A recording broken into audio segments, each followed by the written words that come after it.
창밖으로 흐르는 빗물을 바라보던 그날 전화벨이 울렸습니다. 발신자 이름은 정석주 부인. 제 가슴이 철렁 내려앉았습니다. 석주는 제 평생 가장 친한 친구였으니까요. 여보세요? 춘재 씨, 석주가 떠났어요.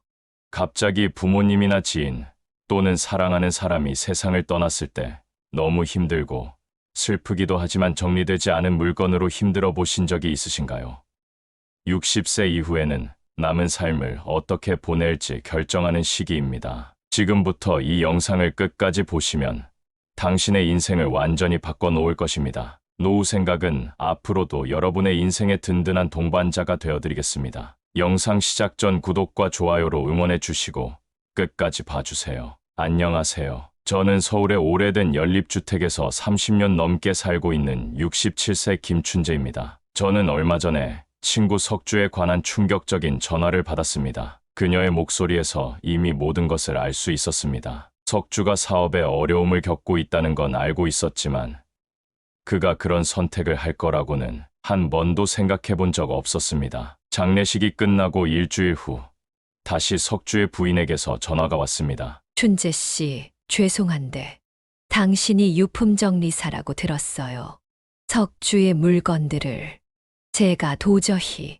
걱정 마세요. 제가 도와드릴게요. 은퇴 전 저는 30년간 유품정리사로 일했습니다. 타인의 흔적을 정리하는 일이었죠. 하지만 친구의 유품을 정리한다는 건 전혀 다른 문제였습니다. 석주의 집에 들어서자마자 놀랐습니다. 그는 평소 검소하고 소박한 사람이었는데 집 안은 물건들로 가득했습니다. 책장에는 초등학교 교과서부터 대학 노트까지, 서랍에는 수십 년 전 영수증과 기념품들. 석주는 자신의 삶을 모두 보관하고 있었던 겁니다. 어쩌면 좋아. 이걸 다 어떻게. 수십 개의 상자를 정리하면서 갑자기 머릿속에 한 생각이 번개처럼 스쳤습니다.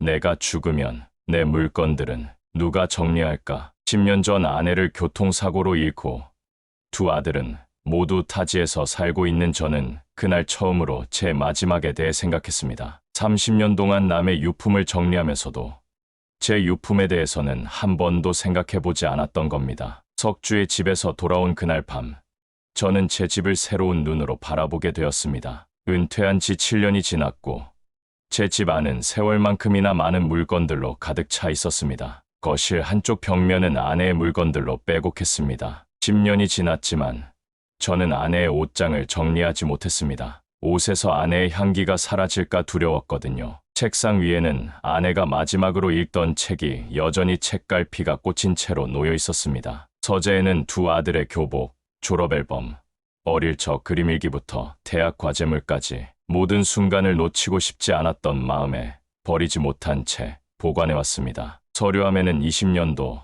더 지난 보험, 서류와 영수증들이 차곡차곡 쌓여 있었고요. 그렇게 한 달이 지났을 때였습니다. 명절을 맞아 둘째 아들 영수와 며느리가 방문했습니다. 1년 만에 보는 얼굴이었죠. 차를 마시며 이런저런 이야기를 나누던 중이었습니다. 아버지, 요즘은 어떻게 지내세요?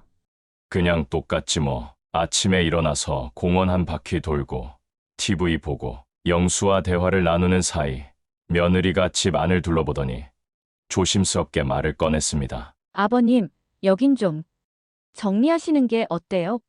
저희가 도와드릴게요.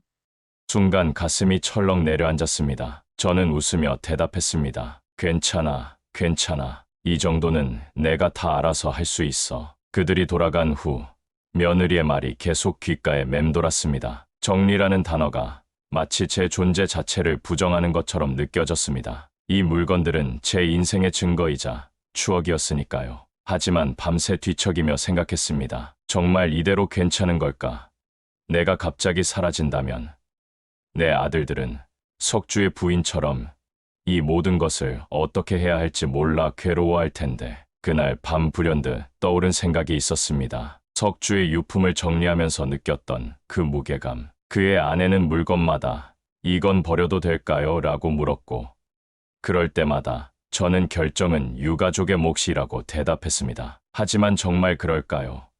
정리는 정말 남겨진 사람들의 몫일까요? 서운한 마음이 들기도 했지만 한편으로는 며느리의 말이 어쩌면 관심과 걱정에서 나온 것이라는 생각도 들었습니다. 며칠간 그 말이 머릿속에서 떠나지 않았습니다. 아내가 살아있을 때는 함께 집안을 정리했지만 혼자가 된 후로는 정리할 의욕도 이유도 사라진 것 같았습니다. 누구를 위해 정리해야 하나 싶었거든요. 하지만 이제는 다시 생각해봐야 할 때가 온 것 같았습니다. 나를 위한 정리, 그리고 내가 떠난 후 남겨질 사람들을 위한 정리. 정말 언제, 어떻게 시작해야 할지 고민이 시작되었습니다. 그로부터 일주일 후, 저는 TV를 보다가 우연히 한 프로그램에 눈길이 갔습니다. 요즘 인기 있는 OTT 시리즈로 마지막 정리라는 드라마였습니다. 주인공은 저와 같은 유품 정리사였죠. 그 순간이 운명처럼 느껴졌습니다. 드라마 속 주인공은 말했습니다. 정리는 살아있는 사람의 몫입니다. 그 말이 제 마음을 강하게 두드렸습니다. 지금까지 저는 제 일을 단순히 죽은 사람의 물건을 정리해주는 것이라고만 생각했는데 이제는 달리 보이기 시작했습니다. 드라마의 한 장면에서 80대 노인이 자신의 집을 정리하는 모습이 나왔습니다. 그는 자신의 물건 하나하나에 작별 인사를 하며 필요한 것과 그렇지 않은 것을 구분했습니다. 그 장면이 너무 현실적이어서 마치 제 미래를 보는 것 같았습니다. 그래, 내가 해야 해. 내 것은 내가 정리해야지. 침대 옆 메모지에 적었습니다. 내가 떠난 후 자식들이 가장 힘들어하는 건 정리되지 않은 내 삶이다. 드라마 속 장면들이 계속 떠올랐습니다. 주인공이 한 노인의 집을 정리하면서 쏟아지는 물건들, 그리고 그걸 정리하느라 고통받는 자녀들의 모습, 그들의 눈빛에 담긴 복잡한 감정들, 슬픔, 죄책감, 그리고 어쩔 수 없는 짜증까지. 석주의 유품을 정리하던 날, 그의 아들이 멀리서 와서 함께 정리를 도왔던 기억이 났습니다. 그 아들은 말했습니다. 아버지가 이렇게 많은 걸 모아두실 줄 몰랐어요. 이걸 다 어떻게 해야 할지. 그런 상황을 제 아들들에게 만들어주고 싶지 않았습니다. 그들이 제 물건을 정리하면서 괴로워하는 모습을 상상하기 싫었습니다. 드라마를 보고 깊은 밤, 저는 용기를 내어 컴퓨터를 켰습니다. 인터넷 검색창에 생존 정리란이라고 입력했습니다. 수많은 정보가 쏟아졌습니다. 생존 정리를 돕는 컨설턴트, 관련 책, 워크숍 정보들까지. 그리고 가장 눈에 띈 문구가 있었습니다. 생존 정리는 버리는 것이 아니라 자신의 삶을 정돈하는 과정이다. 그 말이 제 마음에 와닿았습니다. 정리는 단순히 물건을 없애는 것이 아니라 내 삶을 돌아보고 가치 있는 것을 선별하는 과정이라는 생각이 들었습니다. 아직 늦지 않았어. 그날 밤, 저는 결심했습니다. 내 인생의 마지막 정리를 시작하기로. 이것은 누구를 위한 것이 아닌 나 자신을 위한 여정이 될 것이라고 생각했습니다. 그리고 아마도 이 결정이 제 아들들에게는 제가 남길 수 있는 가장 큰 선물이 될지도 모르겠다는 생각이 들었습니다. 결심은 했지만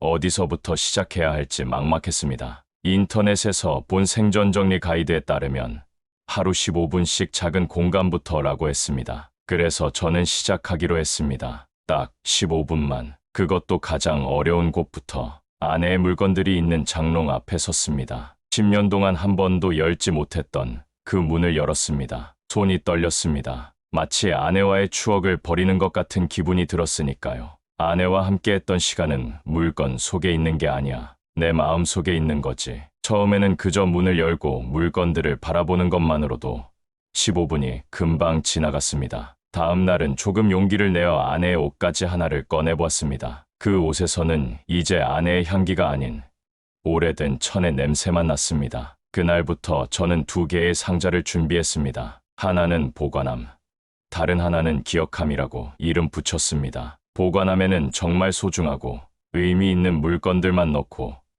기억함에는 사진을 찍어 기록으로 남긴 후 기부할 물건들을 넣기로 했습니다. 처음 일주일은 정말 힘들었습니다. 특히 아내가 쓰던 화장품, 손수건, 그리고 마지막 생일에 제가 선물했던 목걸이를 정리할 때는 눈물이 앞을 가렸습니다. 하지만 조금씩 그 과정이 버림이 아니라 선별과 존중의 과정이라는 것을 깨닫게 되었습니다. 아내의 물건 중 정말 소중한 몇 가지만 보관하고 나머지는 사진으로 남긴 후 필요한 분들에게 기부하기로 했습니다. 아내가 좋아했던 옷들은 여성 쉼터에, 책들은 지역 도서관에 기증했습니다. 아내도 그것을 원했을 거라는 생각이 들었습니다. 한 달이 지나자 놀라운 변화가 찾아왔습니다. 아내의 물건으로 가득 찼던 장롱이 정리되니 집안이 한결 밝아진 것 같았습니다. 그리고 더 놀라운 것은 제 마음이었습니다. 무거웠던 미안함과 죄책감이 조금씩 가벼워졌습니다. 밤에 잠들기 전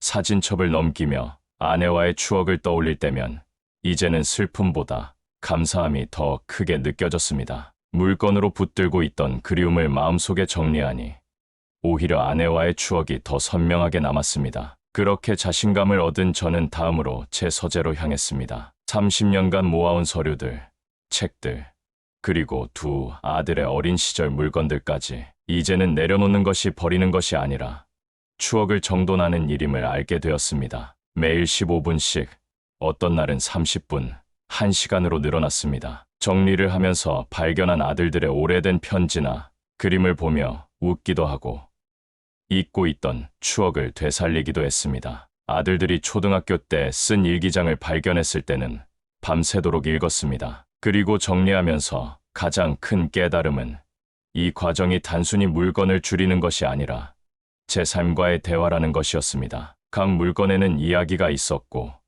그 이야기를 존중하며 인정하는 과정이 바로 정리였습니다. 이 물건이 정말 나에게 필요한가? 이 물건이 나에게 기쁨을 주는가? 이 물건을 통해 간직하고 싶은 기억은 무엇인가? 이런 질문들을 하나하나 던지며 저는 제 삶의 참된 가치가 무엇인지 깨닫기 시작했습니다. 그리고 이 깨달음이 제게 놀라운 평화와 자유를 가져다 주었습니다. 전체적으로 정리하면 버려야 할 물건 7가지가 있습니다. 첫 번째는 오래된 서류와 영수증입니다. 대부분의 서류는 7년이 지나면 보관할 필요가 없습니다. 세금 관련 서류, 부동산 관련 중요 서류만 남기고 오래된 영수증, 청구서, 보험 안내문 등은 정리하는 것이 좋습니다. 두 번째는 사용하지 않는 옷과 신발입니다. 2년 이상 입지 않은 옷, 불편한 신발, 지금의 생활 방식에 맞지 않는 의류는 기부하거나 처분하세요. 특히 사이즈가 맞지 않는 옷들은 언젠가 맞을 거라는 기대보다는 현재 편안한 옷만 남기는 것이 좋습니다. 세 번째는 미사용 주방용품과 식기류입니다. 거의 사용하지 않는 주방 가전제품, 중복된 식기류, 손님용으로 보관 중인 많은 세트 식기 등은 실용적인 수량만 남기고 정리하세요. 특히 1인 또는 2인 가구라면 더욱 과감히 줄이는 것이 좋습니다. 네 번째는 오래된 약품과 화장품입니다. 유통기한이 지난 약품과 화장품은 효과가 떨어지거나 피부 문제를 일으킬 수 있습니다. 정기적으로 점검하여 기한이 지난 제품은 처분하세요. 다섯 번째는 자녀들의 오래된 물건입니다. 성인이 된 자녀들의 학창 시절 교과서, 노트, 장난감 등을 보관하고 있다면 정말 의미 있는 기념품 몇 개만 남기고 나머지는 정리하는 것이 좋습니다. 필요하다면 사진으로 남겨두는 방법도 있습니다. 여섯 번째는 오래된 전자제품과 부속품입니다. 작동하지 않는 전자제품, 사용하지 않는 충전기, 어댑터, 케이블 등 각종 전자 부속품들은 과감히 버리세요. 사용하지 않는 오래된 핸드폰, 카메라, 컴퓨터 부품도 마찬가지입니다. 일곱 번째는 취미 관련 미사용 물품입니다. 한때 시작했지만 지속하지 않은 취미 관련 용품들, 뜨개질 도구, 그림 도구, 운동기구 등을 모두 보관하고 있다면 현재 즐기는 취미 용품만 남기고 나머지는 필요한 사람에게 나눠주는 것이 좋습니다. 물건을 정리할 때는 한꺼번에 하려 하지 말고 작은 공간부터 하루 1530분씩 시간을 정해 진행하면 부담이 덜합니다. 또한 버릴 때는 이것이 내 삶에 정말 필요한가? 이것이 나에게 기쁨을 주는가? 라는 질문을 해보면 결정하기 쉬워집니다. 그렇게 정리를 시작한 지 석 달이 지났을 때 저에게 가장 큰 변화가 찾아왔습니다. 그것은 바로 아들들과의 대화였습니다. 예전에는 전화를 해도 날씨 이야기, 건강 이야기 정도로 짧게 끝나곤 했습니다. 하지만 정리를 시작하고 나서는 대화의 내용이 달라졌습니다. 민수야, 오늘 너희 초등학교 앨범을 정리했어. 내가 6학년 때 반장했었더구나. 그때 내가 얼마나 자랑스러워했는지 기억나. 아버지, 그거 아직도 갖고 계셨어요. 저도 까맣게 잊고 있었는데. 이런 대화가 시작되면서 자연스럽게 오래된 추억들을 함께 나누게 되었습니다. 전화 통화 시간이 길어졌고, 때로는 영상 통화로 제가 발견한 오래된 사진이나 물건들을 보여주기도 했습니다. 둘째 영수가 말했습니다. 아버지, 요즘 목소리가 달라지셨어요. 훨씬 밝아지신 것 같아요. 처음에는 아들들에게 정리 이야기를 꺼낼 때 조심스러웠습니다. 그들이 제가 죽음을 준비한다고 오해할까 걱정됐거든요. 하지만 오히려 아들들은 제 변화를 긍정적으로 받아들였습니다. 큰아들 민수는 자영업을 하면서 바쁘게 살고 있었는데 어느 날 저에게 전화해서 물었습니다. 아버지 생전 정리 어떻게 하는 거예요? 저도 사무실 좀 정리하고 싶은데.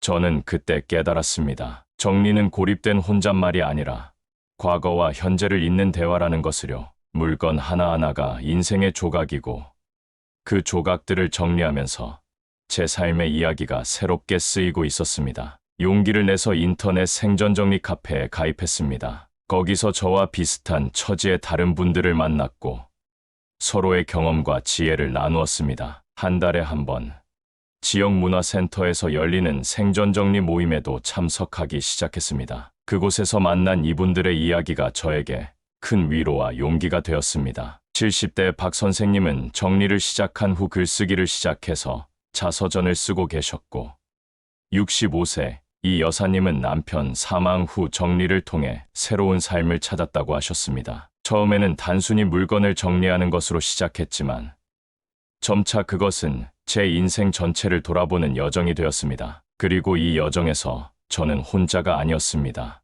어느 날 생전정리 모임에서 한 전문 컨설턴트를 초빙해 강의를 들었습니다. 그분이 해주신 말씀이 지금도 기억에 남습니다. 물건을 정리하는 것은 시작일 뿐입니다.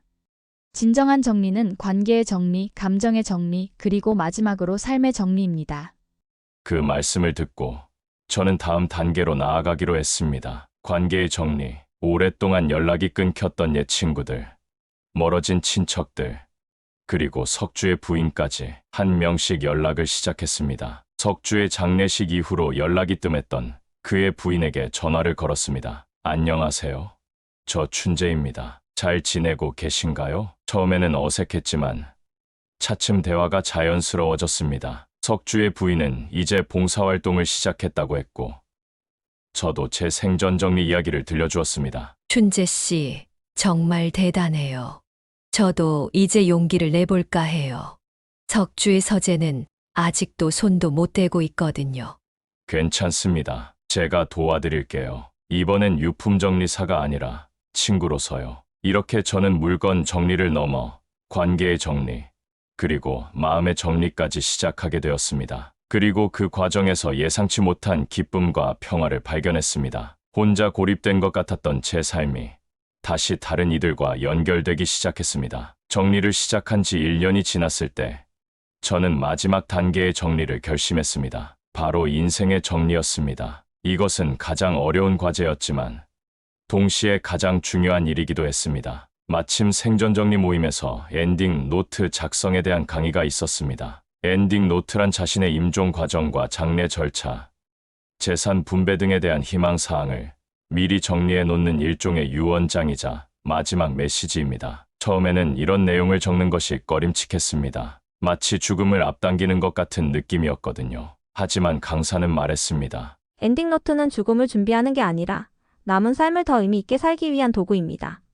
그 말에 용기를 얻어 저는 작은 노트를 하나 준비했습니다. 표지에는 나의 인생이라고 적었습니다. 그리고 첫 페이지부터 하나씩 채워나갔습니다. 유언장 초안, 장례식에 대한 바람, 중요한 연락처들, 보험 증서 목록, 금융 계좌 정보, 필요한 정보들을 하나하나 정리했습니다. 하지만 이것은 단순한 사무적 정리가 아니었습니다. 각 항목마다 제 마음과 바람을 담았습니다. 장례식 페이지에는 이렇게 적었습니다. 너무 슬퍼하지 마세요. 검은 옷도 필요 없습니다. 평소 제가 좋아하던 클래식 음악을 틀어주세요. 모두가 따뜻한 추억을 나누는 시간이 되면 좋겠습니다. 재산 분배에 관한 페이지에는 이렇게 적었습니다. 물질적인 것보다 추억이 더 값진 유산임을 알게 되었습니다. 남겨진 재산은 두 아들에게 균등하게 나누어 주세요. 단, 아내의 반지는 언젠가 영수의 딸에게 주고 싶습니다. 할머니를 닮은 아이니까요.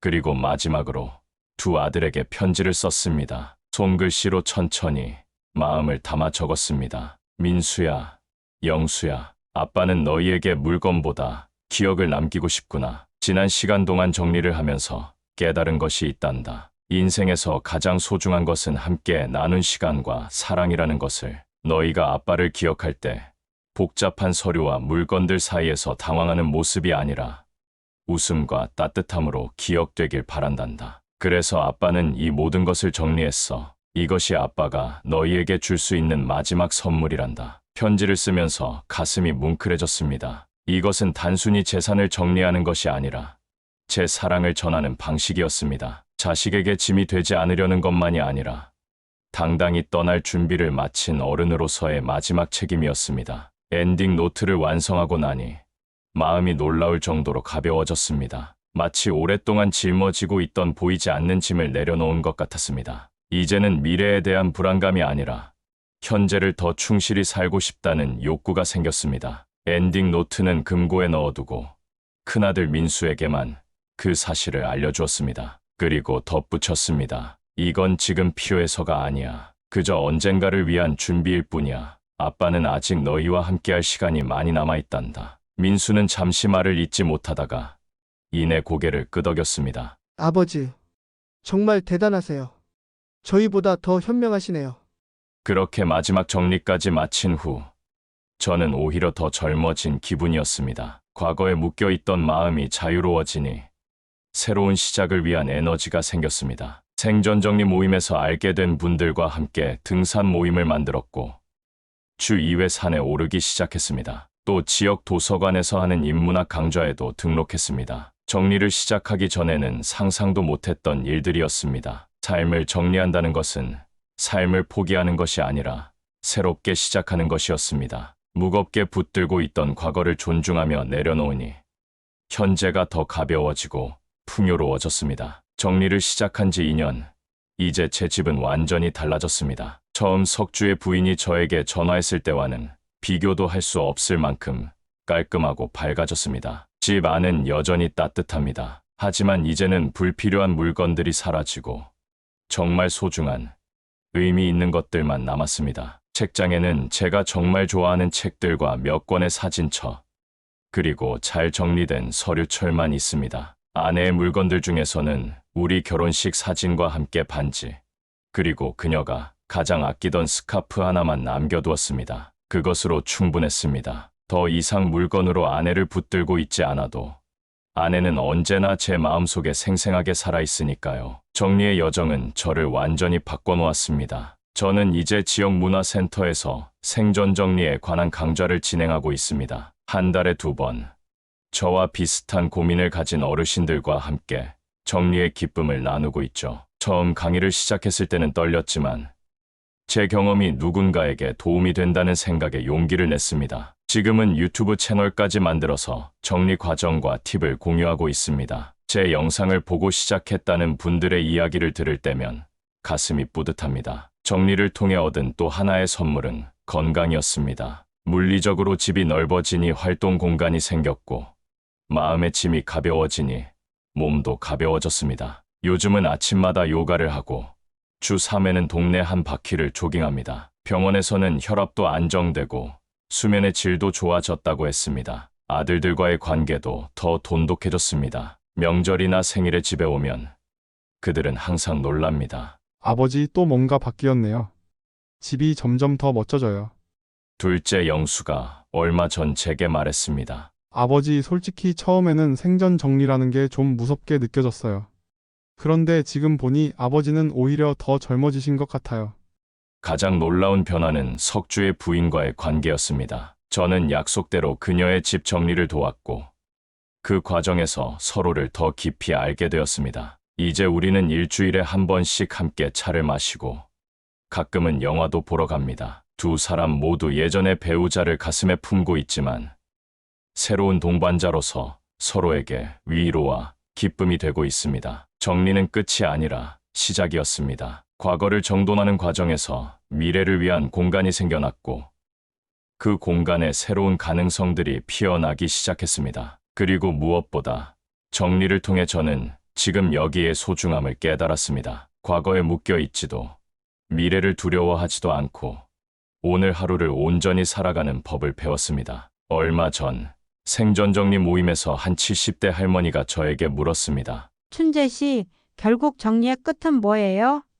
저는 잠시 생각하다가 대답했습니다. 정리에는 끝이 없는 것 같아요. 하지만 정리를 통해 우리는 끝을 두려워하지 않게 되는 것 같습니다. 혹시 지금 무거운 집, 무거운 마음으로 살아가고 계신다면 작은 서랍 하나부터 정리해 보세요. 그것이 여러분의 삶을 바꾸는 첫걸음이 될지도 모릅니다. 저는 이제 말할 수 있습니다. 나는 내 삶을 정리했다. 누구를 위한 일이 아니라 나 자신을 위한 일이었다. 제 이야기가 여러분에게도 작은 위로와 용기가 되었기를 바랍니다. 여러분도 생존 정리에 관심이 있으시거나 비슷한 고민을 하고 계신다면 저희 노후 생각 채널에서 더 많은 정보를 얻으실 수 있습니다. 저희는 매주 다양한 주제의 사연과 함께 실용적인 정보를 제공하고 있으니까요. 더 많은 영상과 이야기를 놓치지 않고 받아보시려면 지금 바로 구독 버튼을 눌러주세요. 그리고 알림 설정을 켜두시면 새로운 영상이 업로드될 때마다 알림을 받아보실 수 있습니다. 이 영상이 도움이 되셨다면 좋아요